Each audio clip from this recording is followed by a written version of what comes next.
کہ وضو کے بعد اشہد ان لا الہ الا اللہ اشہد ان محمد رسول اللہ انگلی اٹھا کر کے کہنا ضروری ہے، اور شہادت کی انگلی اٹھا کے کہنا ضروری ہے، اور اگر انگلی اٹھا کے کہنا ہے تو آسمان کی طرف بھی چہرہ کرنا ضروری ہے کیا؟ یہ سوال ایک آدمی ہمارے مسجد میں آ کے پوچھا ہے۔ السلام علیکم۔ وعلیکم السلام ورحمۃ اللہ وبرکاتہ۔ آپ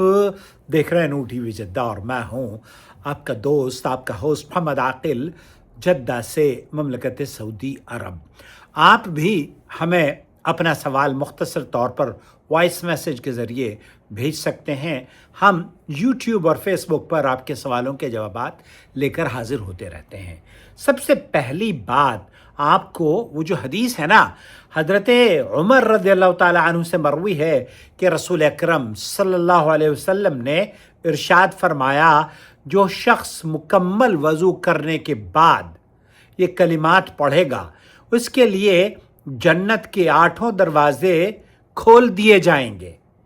وہ جس دروازے سے چاہے داخل ہو جائے۔ اور ایک روایت میں یہ ہے کہ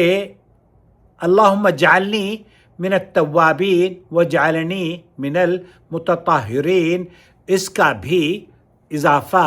کیا جا سکتا ہے۔ اب وہ جو الفاظ ہیں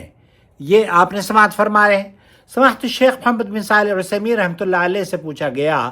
تو انہوں نے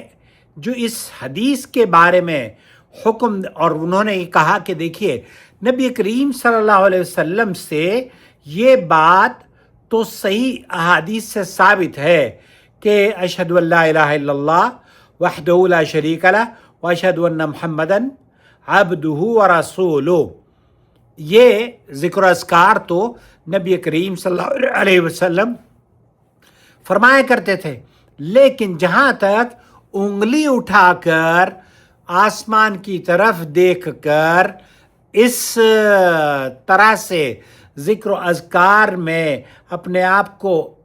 مصروف کرنے کی بات وضو کے بعد کی جاتی ہے، تو وہ یہ کہتے ہیں کہ مجھے اس طرح کی کوئی صحیح روایت نہیں ملی ہے، بلکہ جو حدیث میں ہے، اور اس کو ایک حدیث میں روایت ہے کہ آپ آسمان کی طرف نظر اٹھانے کا ذکر بھی ملتا ہے، لیکن ابن حجر رحمۃ اللہ علیہ نے اس روایت کو ضعیف قرار دیا ہے۔ اس بنا پر وضو سے فراغت کے بعد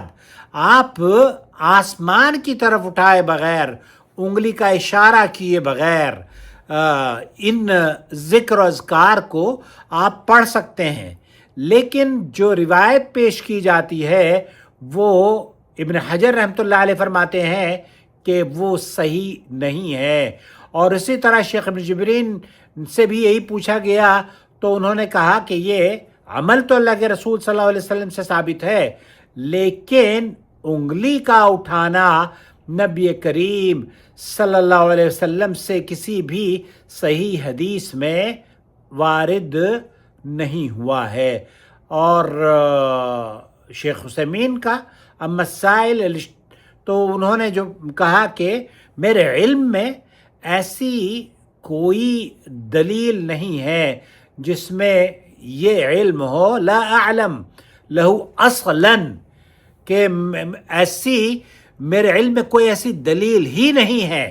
جس کے اندر فتاوت الطہارہ میں شیخ محمد بن صالح العثیمین کہتے ہیں کہ مجھے اشہد ان لا الہ الا اللہ وحدہ لا شریک لہ واشہد ان محمدً عبدہ ورسولہ اللہم اجعلنی من التوابین واجعلنی من المطہرین، یہ انگلی اٹھا کر آسمان کی طرف دیکھتے ہوئے پڑھنے کی کوئی صریح صحیح روایت موجود نہیں ہے۔